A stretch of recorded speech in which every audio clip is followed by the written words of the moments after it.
Welcome, Zen Math teachers. Happy Thursday. We have another wonderful interview planned today. I know I spoke about this in one of the Facebook Lives that I did earlier this week. I'm so excited about talking about this next guest that we have this week. And I actually don't want to take too much time because I want to dig right into it. This is something you're going to want to watch and then replay, watch again, replay, because I think today's topic is something that we really need to dig into in education as far as being educators. So, tonight we have on Sheri DuMond, and she is the queen of confidence. So just the title alone already tells you where we're going to go with, or where we're going tonight. Let me put Sheri on here. Hi, Sheri. How Hi, are hi. you? Good. How are you today? Good, good. I know I want to dig into, we have so much to chat about, and I know Yes. I could go into this really huge, long bio and tell all the teachers here about you, but I wanted to just bring you in right away and have you tell us a little bit about your story. This is, you and I talked about this. This topic in particular, confidence, is such a big thing to tackle. Yeah. And I really want to just hit on how can we get there, but but that's a lot. That's a lot to tackle. So, why don't you let everybody know, all the teachers in this community, the wonderful teachers from all over, a little bit about yourself, the queen of confidence. The Queen of Confidence. Hi, everyone. It's great to be here tonight. And my background starts out like most kids. I was a very confident kid. In fact, I remember being 10 years old and going door to door and selling Christmas cards to my neighbors and my um, relatives and always out there. But along the way, like most girls who were 12, 13, even a little younger, start losing their confidence. And then you have events happen and you have people in your life that tell you that you're not good enough. Or in my case, it was a seventh grade counselor that told my dad that I would never amount to anything.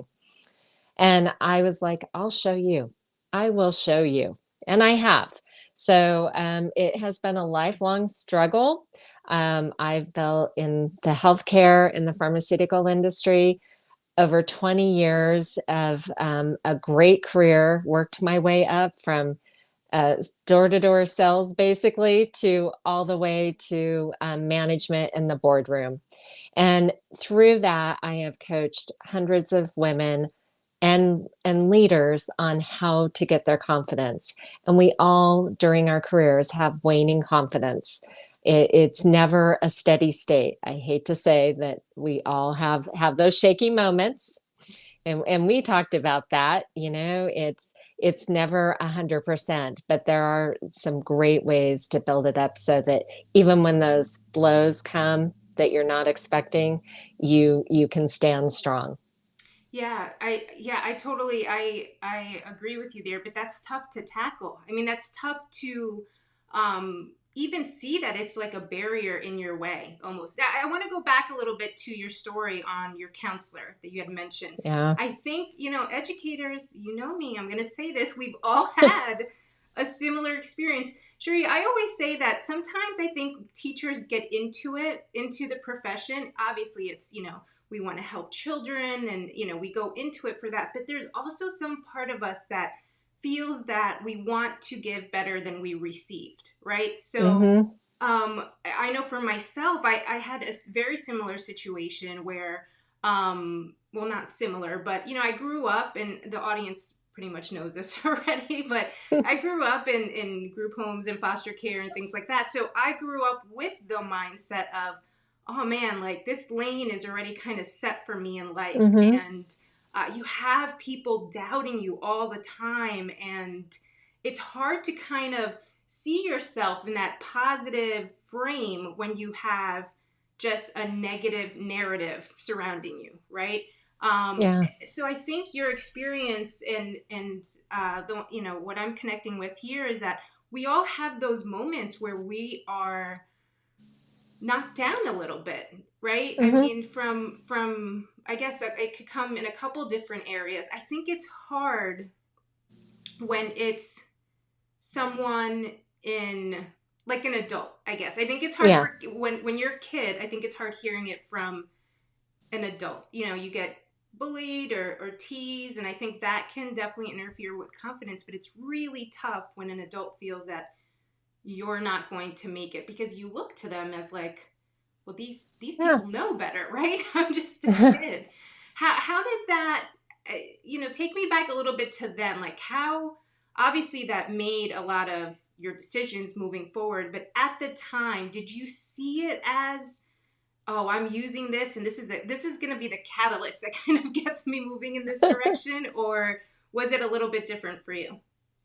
It was a little bit different. I actually didn't use it at the time because I looked at myself and I was, that seventh grader with greasy hair and I was wearing an AC/DC t-shirt and I thought she might be right. My parents own convenience stores, and I thought, well, maybe that's just I'll work in a convenience store, and maybe that would be who I am, and um, not go anymore. And I love the convenience stores because what it taught me was how to be confident around adults, because I was in there every single day after school working, and how to have a work ethic that has carried with me throughout my career and throughout my life and continues. I'm doing being an entrepreneur like my dad, following in his footsteps, and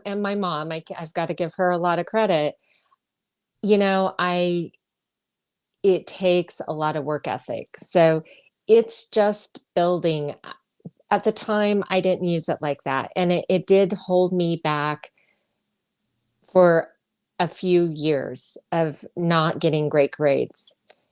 It was once I started having mentors and teachers in my life that really could see that there was a potential here, and it was an English teacher in Not a math in one? No, I'm just kidding. not a math. No. Sorry, English. That would have been so nicely if it was a math one, but I no, I'm just know kidding. it would have. It would have, but math wasn't my strong suit. We talked about that. Yeah, yeah, yeah. Um, No, but I think you're right. It definitely takes like a mentor or someone in your life to kind of give you that push, and almost it's really all about kind of reframing, like I mentioned before, like that narrative that you've already mhm. created, or maybe not even created for yourself, but have taken on, even though it may be other people's, right? So the way they kind of set you up as, just all the insecurities that we get along the way. And then we just hold on to them and hold on to them. Yeah, I mean, what do you feel is um, something that you see, because you work with a lot of people and kind of yeah. tackling this confidence, something what do you see as a big contributor in that crushing confidence, right? In the that does the opposite of build people up. Like, what are some factors there? It's the stories. Well, it can be from outside forces because a lot of things can happen to us. You could lose a job. You can, in this environment with COVID, you could be downsized. You could have no longer have your paycheck. And that's not anything that you do, but it's still soul crushing. It's that gut punch to say, we're letting you go. The first time I ever lost a job was nothing I did. It was just a restructure of the company. And, that they called, and I had worked there and built my career for 10 years, and I was in management, and they said, you're interviewing tomorrow, which you haven't done for 10 years. They didn't say that. I told myself that. And you don't have a job, and you're interviewing for a job. And okay. This puts a new light on my life. I don't even have a resume. That it's But that fear though, right? I mean, the fear is kind of what probably is the biggest contributor in that sense, right? When there's so much uncertainty, we just kind of fall into doubt, and can we really do this, and am I really, worth this, and can I really, like all those yeah, all those mindsets that we kind of get Yeah, into. it Yeah, is a especially, and I'm mindset. glad that you brought that up, because it is, especially now, especially with COVID, like we are seeing more of that. There is like a lack of confidence and self esteem, right? Because we're losing positions, but not even that. Even when we have positions, we're kind of being, you know, piled on. I know Hmm. probably every single educator in this group can relate to that, where you're in a position of helping kids reach their fullest potential, and creating these little humans that are going to contribute to society. But the education field really has a bad rep. I mean, we can't do anything right according to the outside world. So I know many teachers can probably relate to those outside factors. You can have the best day, you can have, like I always say, you can have the most banging lesson, and all it takes is a parent or your principal to come in, and they don't even have to say anything. It could be just an expression on your face that you take on Uh-huh. as negative right away, like, oh, you probably didn't like what I just did, or like we get in that habit of first go to the negative, just because of the way it's been kind of conditioned in our field. I'm sorry, I'm interrupting, just because I feel like teachers will feel what you just said, that it's these outside Yeah, factors that definitely kind of um, affect their confidence. Um, it's definitely outside factors, and your boss saying one thing, your principal or your boss. I just had a client who sent me this text, and she said, "What do you think my boss meant by this?" And I didn't have any context to go off of it, so I had to call her and go, "Well, what's the context of the conversation?" And after we talked about it, she's like, "Oh, maybe he wasn't being negative towards me." yeah, But you let those outside factors, and then your brain starts going, and you can call it gremlins, you can call it mean girls, whatever you want, but they start going and they don't stop. And that you can have every day of the week internally, but there's some external factors that do make a difference. yeah. I'm telling you, I know people are feeling this right now, because as you're talking, I work with teachers too as well, as you know, and I hear that a lot. The same thing that you're saying, like you automatically go into the negative, just like you said with the example with that email. How is my boss saying this in this type of way? I really truly feel that it's not even just, I mean, obviously it's professions in general and not just education, but I Yeah. know many teachers can relate to this. But I think it's years of being conditioned. Women, hear me. Yeah. Oh, yes. It's a lot of patriarchy kind of conditioning along the way, where it's we question every single thing that we do all the time. And I think sometimes that limits us. I mean, would you agree with that? Do you think that that holds us back, as far as, I mean, any aspect of our lives, not just professional, but maybe even in our personal lives? Do you think that this kind of structure that we've created for ourselves, or even lack of confidence, can really like hold us back? It can, because you're not going to take risk. You're not going to move forward. You're not going to see that there's a bigger perspective out there, that you could have whatever you dream about. You don't have to have a set box that you are in. You can be anything and at any level you want. You just have to set your goals and know how to achieve them. And but I think women in general, we've had some great strides this year, over the last few years, and it's. I think that there is a lot more to come, and actually, I saw I have this box that starts with an A, and I can't say her name on right now because she's sitting on my desk, but. I was just looking at headlines, and more news came up about the new administration, whether you're for them or against them. There's a lot of women there and a lot Yeah. of great role models for Mm-hmm. little girls. Mm-hmm. And but I think for us in general, there's great role models. There's women breaking the glass ceiling finally, and getting through. And I think that helps, but it also has to come internal. I have a newsletter that it's confidence tips in your inbox, and it comes out twice a week. And when Kamala did her speech in her white suit, and I had to write about it, but it's like, what do I write about? She's the most confident woman I know. How do I write about her confidence? But right about She's been that. she's been confident from the get-go. Yeah. But there had to be work there too. Like even the Yeah. strongest people that we see put in that time and put in that work. I think we all get hit at a young age with these insecurities and self-doubts. And it's Yeah. it's there has to be a point that we kind of take ownership of it and say, enough now. Like I Yeah. have to work towards my life looking different than this. And not to say that you don't have a good life, but in general, like just that confidence. I think role models play a factor in seeing these women, but I also feel sometimes we think that it's like unattainable. Like I know Hmm. we always, like over in this house, we talk a lot about Beyonce. Like, oh, Beyonce's she's the queen bee over Love it. here.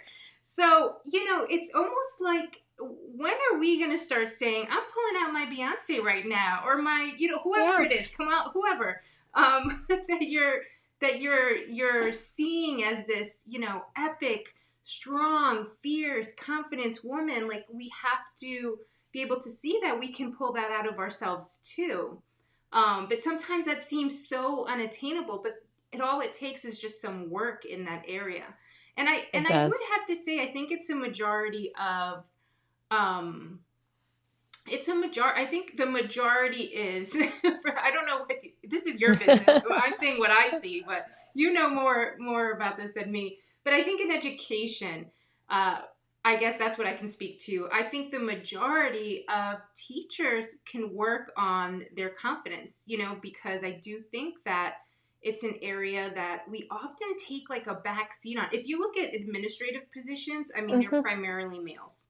If you Yeah. if you look at positions that are, higher ed, math and STEM and things, like it's males. And you know, but we can do that. We can be leaders, we can be administrators, we can take that stuff on, but something blocks us. It's us, right? Like Hmm. it's Yeah. we are getting in our way. I'm hoping the new leadership will kind of spark something in just that feeling of, oh man, like a lot of great things can happen if we just push ourselves to accept that we can do this. Yeah. um and have that like faith and confidence in ourselves to even go up. Do you see that? Do you see a lot of women not going for positions or leadership roles, or what does that look like for you?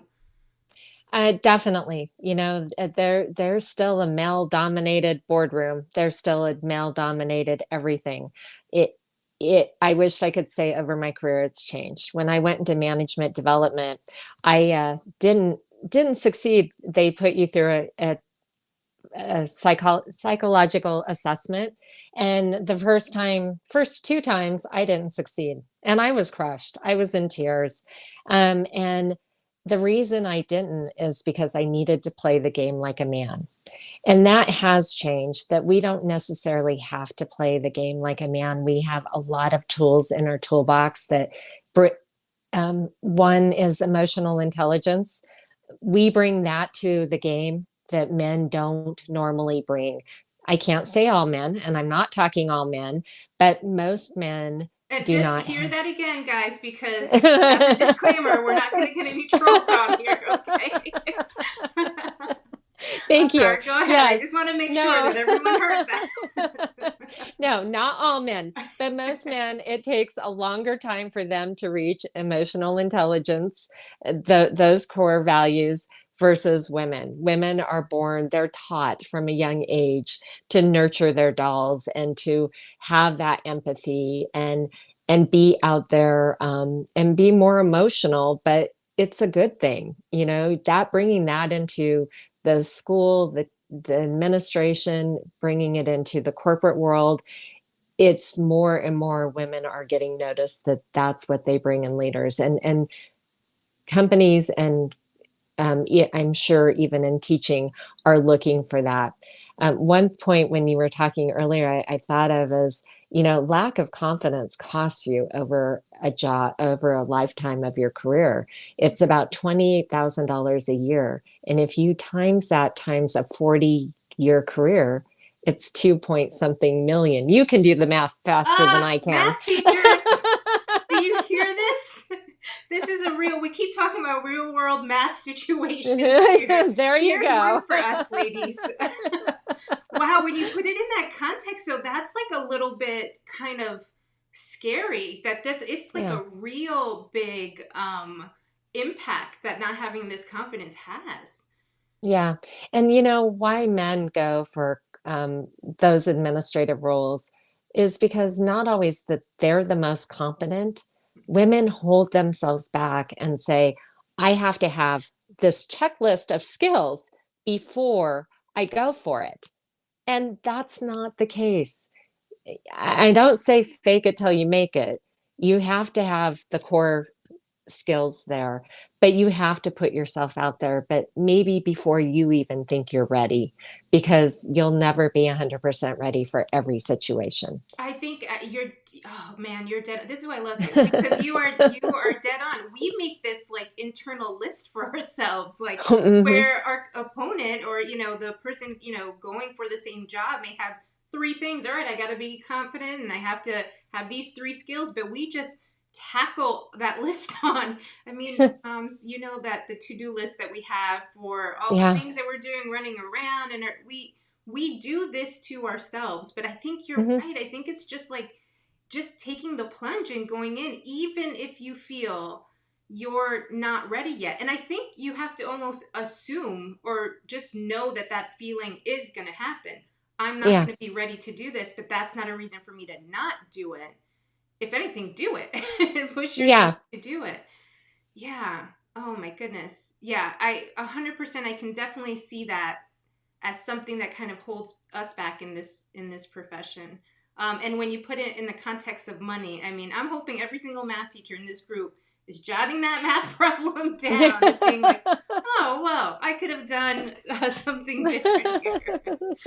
Um, so it's definitely an issue. I mean, it's a societal issue, right? Our Hmm. role in leadership, our confidence, especially us as females, males, we're not leaving you out. We know that there's No. other things too, but I mean, this is there's what was I reading the other day? Something about, or maybe I don't even know where I get information anymore. Reading, listening, whatever it Yeah. was. It was regarding gender. I think it was a book. It was regarding gender gaps, and the author had said, yes, there's a gap in wage for genders, right? Males typically get more money, but they also are more confident in asking for more money and for raises and things like that. And I forgot what statistic this author broke out, but that we don't ask for it enough because we feel bad, or when we do Hmm. ask for a raise, like we have to build ourselves up and have all these monologues and soliloquies with of, okay, I gotta talk to my boss and see if I can get a raise, or if I can do this, or if I can do that. And sometimes we don't even get to that point because we've talked ourselves out of Yeah. it. So it was interesting. I wish I could remember what book it was.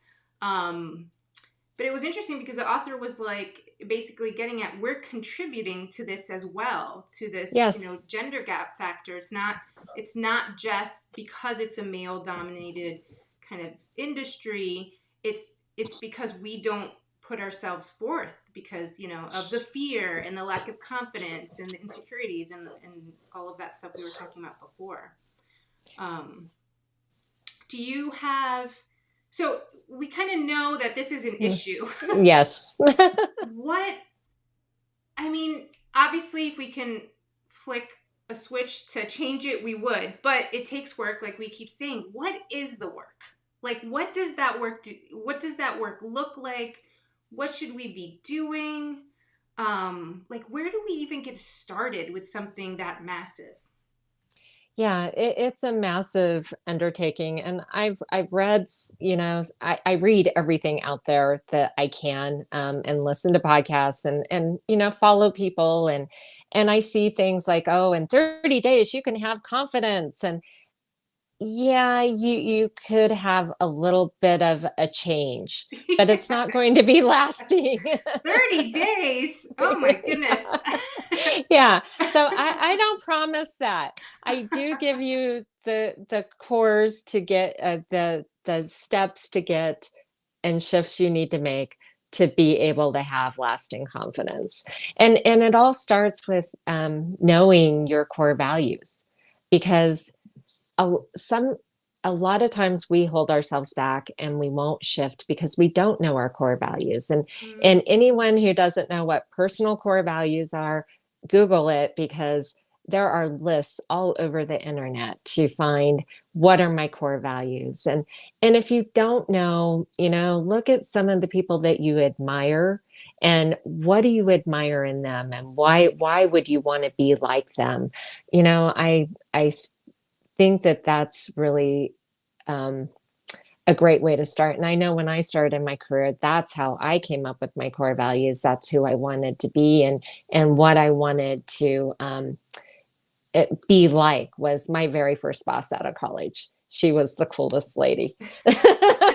She was 50 years old and she was so cool. And here this 22-year-old. That's awesome.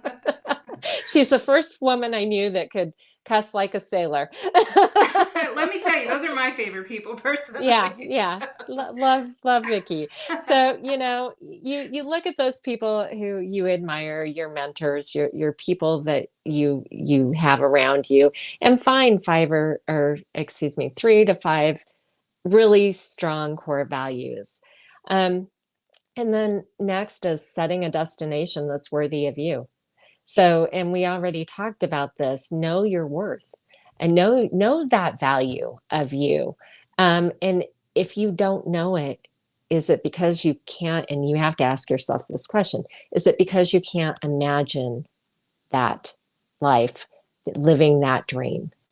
And I take my clients through a lot of imagining. I mean, from the time their feet hit the floor, if you had your dream job, your dream position, what in your life would change from the moment your feet hit the floor?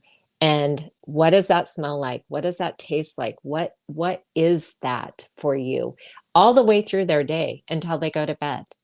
And what would that dream look like? And why can't that be yours? That's really it's not an easy exercise to do. It Oh, I would imagine. Yeah. I mean, I think it's easy in the sense of it may seem easy on paper, but actually thinking about, what does that look like for me? Because again, like we kind of hold ourselves back and say like, oh, that's not really, I can't, yeah, that's not yeah. realistic. I can't really do that, or that's not really me. I think that the core values that you're talking about is something that really we could all use some work around. Even if, like, as you were saying it, I was like, shoot, what are my core values? Like, I know I went through this when I had to do a lot of this work when I started the business because, Yeah. getting into consulting, what I did is I was looking at the other consultants and I was like, oh, I really admire this person. I really admire this person. But I had to I had to do some work around that because I am not that person. And my Yeah. business should not look like that because I do curse a lot and Yeah. I am a little bit, off the cuff and not everything's in a pretty little, bow. So, but that is, I think the work that I've done around that is trying to be okay with showing up as my authentic self. Yeah. And I had to figure out what my authentic self, what does Rosalba look like as a math consultant without all of these, I don't like little boxes that you're supposed to be in, Yeah. right? Math Yeah. consultants do this and do this and do this and do this. I didn't want to do any of that crap. So, but Yeah. then, there's that fear of, will people really accept what I'm saying if I drop a couple F bombs? But that's the way I talk. So the math is still good. It still works. I just say it a little differently. Um, all the people in my membership know, they're probably like watching this, like, Yeah. oh yeah, she Oh, does, yeah. she does do that. But yeah, I mean, I think it's hard to even show up as your authentic self when you don't know who that is just yet. So that Yeah. work, has to be done there too. Like you're saying, like, what are my values? What are my beliefs? And what do I Mm. want for myself? And I Yeah. don't, what I love with the work that you do is you allow people to, you give them that permission to do that work. Like, Yeah. it's giving them that permission, I think, is almost like the first step. Like, no, no, no, do this exercise because you deserve this, because Yeah. this is what you should have. And I think almost that probably, I don't know, but I'm assuming that even that in itself is like a relief for your clients. Just the, okay, yes, I can Yeah. imagine what my life, even though it's hard work, I can imagine something different and try to attain that, Yeah. and push for that. I think that's why the work that you do is so important. Um, and we can really use that, especially now.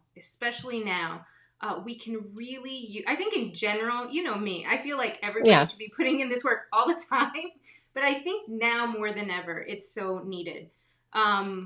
So I want to talk a little bit more about your work, just so everyone kind of knows specifically, like, what programs do you offer? Like, what does working with you look like? I want to give them like a clear picture, because I had you on here, the Queen of Confidence, because I feel like we talked about, it's an important topic that we have to dig into. Teachers, we have to start looking at this, because this is affecting our careers, and above all, the way we carry ourselves is what we are passing on to the children, even if it's Yeah. not directly, because that is the setting that they're under. That is the community that's being built.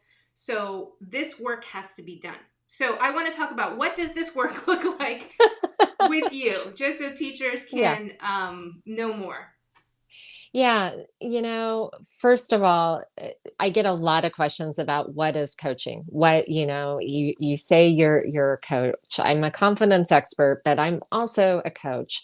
And so to me, I always put it in this. I heard this story, and it happens to be about a teacher.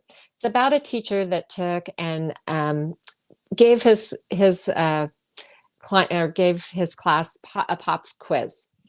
And on this pop quiz, all the kids came in and the papers were down on the desk, face down. And he said, turn it over. And in the middle of that was a red dot. And he goes, write about what you see, and gave them a certain amount of time, and then collected all the papers. And what he got back was every single student wrote about the red dot. Nobody wrote about the wide open white space that was all around that red dot, and that perspective of, it's a different look um, at life, a different look at your career, a different look at everything you do. Oh my God, And I love, I love that story. I love that. yeah, it's about perspective, and it's about, changing your perspective. And that's what a coach does. They help you change your perspective. There are coaches for everything, as you know, Well, you're a math coach. yeah, Yeah, yeah. I have a marketing coach. I would say I have a Peloton, so I would say the coaches on there. I don't know any of them personally, but I feel like I do. They're coaching me every single day.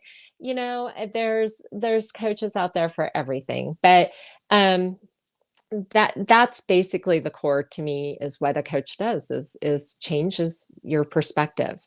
But to get in the nuts and bolts, and what we do, we sit down and we look at your goals, and we look at, what is those goals, and how are we going to get you there, and creating 3 goals. And it's you doing the work. It's not me saying, oh, these should be your goals, but you have to figure out what is going to align with you and help you get to the next level.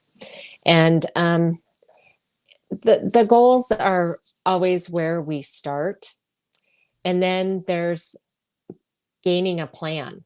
And so what are the specifics to get to those goals and really work those out. And then the hard work comes. I have to always say the hard work comes because there's execution. You've got to take action. You've got to not let your fear hold you back. You've got to take some risks, which we're not always risk takers. We don't always want to take that risk because that's scary. But if you don't push yourself and live in the uncomfortable, you'll never grow. So, I wanted to after say that, praise it for that because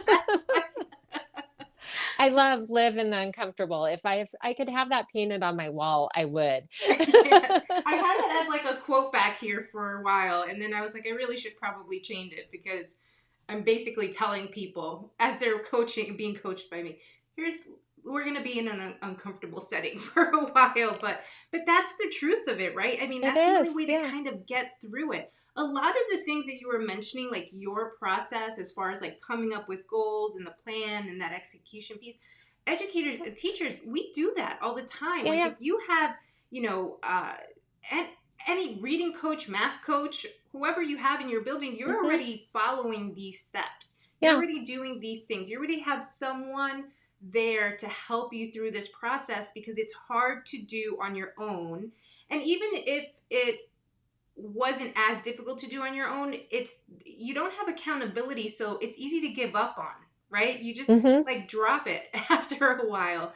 So, I really want the teachers listening here that to realize that this work you're already doing when it comes to your profession, right? But what we're talking about here is digging into the core of it. I can coach. I mean, a lot of the things that you're saying is what we see in math, right? There's not a lot of confidence in math at Yeah. all. Yes. So that is something that I got to tackle. I got to work with people on and helping them kind of get through all the scary parts, itty bitty parts of math, and letting them see like the beauty of it and that it's like infectious when they start feeling confident and then the kids start feeling that. So we do that work already, but this work that Sheri's doing is on a deeper level because it's you at your core, Yeah. your confidence, your self-awareness and all of that, the emotional intelligence, just taking a look at and reflecting on your life and reframing some aspects of it just that would make it better.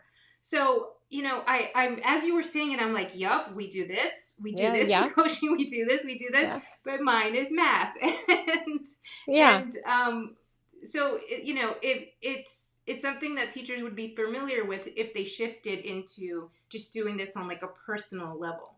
um It, most definitely. It's something that we all do. But we don't work on ourselves. How often do we work on ourselves? Even to have a fitness, a personal trainer or anything, or, if someone's trying to lose weight, do they have a weight coach? How many times do they not take that to the next level? Um, but you have to really grow. One of my clients said to me before working with me, she had a lot of fear and was holding herself back a lot. And now she can tell when those gremlins in her brain or those mean girls start going, you can't do this. You don't deserve this. They're going to find out you're a fraud. When those start, she said, I can recognize those and I am able to shut those down and move forward. yeah, And go to battle, that's tackle it finally. Yeah. we all and every single day. I mean, there are days when even I have, oh my gosh, I can't do this. The pain of confidence. No, I'm just kidding. Of course, though, right? Because it's work that we all have to continuously do. I We think. I mean, continually, yeah, yeah. it's because not every day is going to be a confident day. Not Hmm. every day you're going to look your best or be your best. We all have days like that. Yeah. But for the majority of it, definitely you can have confidence that's unwaning. And I always figure no matter what happens to me, I have a list of my fears. And my worst fear is that I'll end up homeless. And so it's like, is that really reality? Is that really going to happen? Mhm. No, it's not. But it's something that's stuck that you, right? That it's something you gotta Yeah, have to kind of think about and tackle like every once in a while. I'm sure, like, no, no, no, pull myself back. This is not yeah, really gonna happen, or I yeah. won't allow it, and right? So I I feel if like I oh, I'm sorry. Go ahead. no, I if I lose my business, I lose and I start over and I do something else, you know? Yeah, yeah, The reality is that's not going to happen. So, yeah. yeah.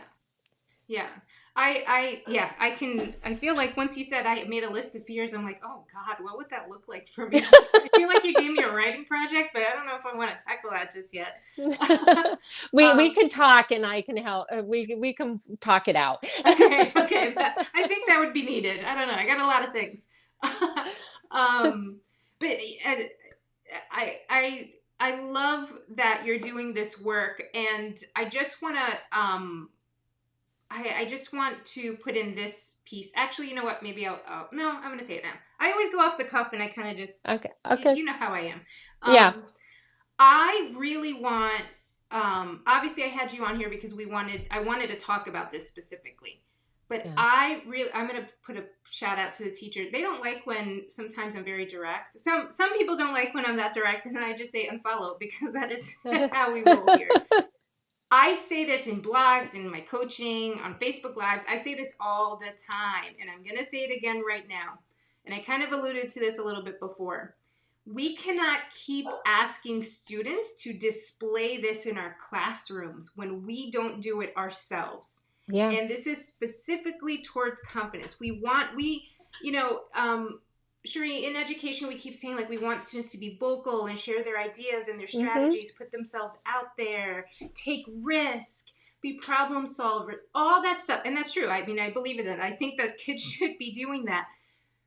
But it's what I see is that we keep asking this of our students, but we are afraid to do those things. There are Hmm. so many staff meetings that I have attended where people do not speak up because of repercussions or just being that person that's like talking, oh, here's this one talking again.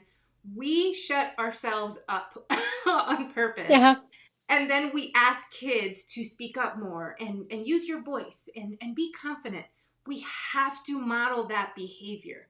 We Hmm. have to build an environment where students and our own children are seeing that and that is their goal. You were talking before about having these role models, right? That you can a couple to think about like, ooh, who do I gravitate towards that, so I can analyze if someone's saying truth.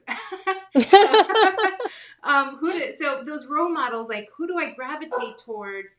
We want our students to see us as that, like that is Yeah. what we want. We want to create a classroom environment and culture where they see us as like, damn, my teacher, look at her, she's so confident, she's kicking ass here, she's all of it. Hmm. And we have to be able to provide them that, though. But that's why I think this work is so important, because we can't even dish this out until we do it with ourselves first, right? It's that inner work right before it becomes that outer that outer Yes. work, I Yes. guess. Definitely. Yeah. Yeah, it's funny when you were talking about students and wanting them to speak up. And I remember being in high school and I wore glasses and I would sit in the back of the room and I would clean my glasses every time I thought the teacher was going to call on me because I did not want to be called on. And that's And oh, go my ahead. goal was to get through high school and never be called on. It didn't work, but Yeah, that's yeah. it. But I don't think that my teachers were modeling the being the role models of confidence. And at the time, I have to go back and think about that. But I didn't have a lot of confident role models around me. So, I wasn't confident. Yeah, and I think and I don't want anybody hearing this feeling like, or taking that on in blame either. Like, oh, so what I was saying, I'm a shitty No, educator. no, It's not that. It's no, just that. no. It's not that at all. It's just that we have not been doing that work, and we have not been putting out the environment of that. I mean, I that example with asking students to speak up, but many of us are quiet during staff meetings, or if you think about any type, any type of meeting, there Yeah. you have to be like collaborative. I don't know about you, but I see a lot of the time people are afraid to be like the first person to talk. People are afraid to be the one to share or who Yeah. they're partnered with. And some people I've even worked with hate icebreakers. They're like, I don't like icebreakers. I don't want to do them. Just leave me alone and don't call Hmm. on me. And we're like grown ass people, and we're saying, I don't want. But then we do it with our classrooms. We do it with our kids. So yeah, I think we are not being those role models. Not everyone, obviously, but we're not putting ourselves in those positions, and it's not us to blame. But we do have to be aware that that's the setting that we're creating, and how we can do some Yeah. work in that area. I just don't want people to leave here saying like, oh well, I'm fun with my kids, and they have Yeah. a good time. It's about more than that. It's about Yeah. the we talk about it a lot in education. We want kids feeling, especially in math, that they are mathematicians. We want kids leaving us feeling like they could do anything that they fucking want because they Yeah. can. But then we also put restrictions on what they can do as well as ourselves. So you can't have both. It doesn't. Yeah. It's they're opposite ends of the spectrum here. So yeah. Yeah. Well, I want to. Well, actually, before I ask you the next piece, I just want to ask you, where can people find you? So I want people, teachers, reach out. Hello, we all need a coach. Yeah. Okay, so and I'll provide links. But where can people go to find you and get some info? So my website, it's actually getting dark here. I'm on the West Coast, and I'm trying to keep this monitor going so I can have some more light. I need more light in You here. got good Uh, light. You got good light. You're good. if I start going into the dark, you'll know why. I am not doing it on purpose. Um, the Our website is Corporate Warriors, WARRORS.com. And that is the easiest way. If you want to book an appointment with me, there is a link there to sign up for our confidence tips in your inbox. There's a link there, and then you'll get the Facebook group link. I'm on LinkedIn and all over the place. And then you can always email me. And my email is my name, Sheri, Sheri, at corporatewarriors.com. And I would love to have messages from any of you. I am on Instagram, but I'm one of those newbies to Instagram. So I'm trying. I'm trying. There's more to a coaching business than just coaching. There's marketing and all of Yeah. this stuff. That's why I have a marketing coach. Yeah, yeah. You cannot do all of the things. So, yeah. Oh no. But I will actually put all the links that you had just mentioned and email and everything on this video for anybody watching the replays, Okay. just so that they can reach out to you and contact you. And honestly, just even the inbox piece, right? The confidence in your, Yeah. what was that again? It's Confidence Success Circle. So it's confidence Confidence tips success. in your inbox. And they are related to mostly corporate, but you can take it anywhere. When I talked about Kamala doing her speech, she was wearing a white suit, and that white suit symbolized, we all know, symbolized so much. But then I turned it into, okay, confidence tips when you're on Zoom. How do you look more professional on Zoom and speak up in those conference rooms? And I get that one a lot. And I do have a free giveaway.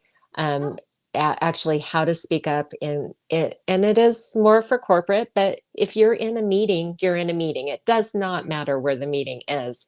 And it's a new book that we just actually put together last week. And it is confidence tips to speak up, especially in a male dominated room. Mm, mm. And Hello, I would love, teachers. yeah. Yeah. So you can email me for that. I don't have a link to go directly to sign up for that, but we're working on it. Okay, My so I'll put unfortunate, next to your email, I'll put that yeah, the freebies in there too. And yeah, teachers, I don't want us to move away from this or get discouraged because you hear the word corporate. We are corporate. We have to get that through our heads too. The education mm, system has now yeah, become a corporate entity and follows a lot of the same kind of systems and beliefs and everything that's happening in the corporate world, even though we're dealing with kids, is in our yeah, world. So I don't want you to shy away from this work just because it says corporate. It is what we deal with. I mean, a lot of the things that we talked about today is in, separate fields, but also applies to education. So I just want everybody to keep that in mind because I don't want you feeling like it's not for you because it says that. It is for you. Trust me, it is for you. So it definitely is. And I don't know if you're dealing with kids or immature adults. Or, that sometimes kids are more grown up than adults. So yes. Yeah, yeah. And I think, it's just, what's interesting too is that we have like a double whammy in education because a lot of the leaders are males, right? So it's male yeah, dominant in that area. But in elementary, a lot of the teachers are females. So yeah, what ends up happening though is it's two different dynamics. Like we don't go for leadership positions and males tend to. But also there's a lot of I'm going to say it. There's a lot of cattiness and a lot yes, of, that there's a real lack of community within ourselves in the elementary ed system.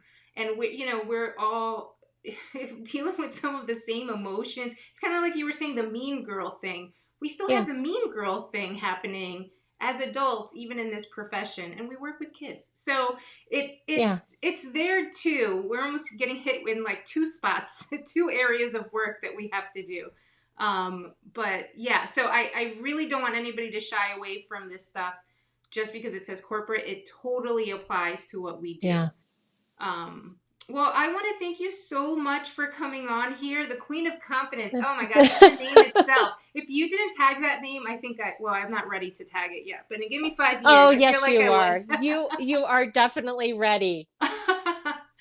I want to thank you so much for coming on here and taking time to chat with teachers. Teachers, I really hope you're Oh, taking this all in. That's why I said in the beginning of this, I wanted to dig into this interview right away, and I want you to watch it. I want you to rewatch it, replay it, because I think we need to keep listening to yeah, this. Keep listening to some changes that we have to make. We have to start reframing some of our mindsets. And this work starts with Sheri. So definitely click on the links that we put in for this video. All right, well, I want to thank you for coming on. thank And you. for everyone else, this is actually going to be the last interview for this year. We're wrapping it up with the Queen of Confidence. But we are Yay. going to start up again in January. We'll have interviews. The date and time will change, but I will put out some information about that later. All right, my fellow teacher friends, I hope you have a wonderful rest of the week. Yeah, I hope you take this on and do this work. And yeah. obviously, math style, I'll help you with all of the math stuff with it. But like life stuff, you go to Sheri. So, all right, everyone. Thank you so much for watching, and we'll see you guys next time. Hi.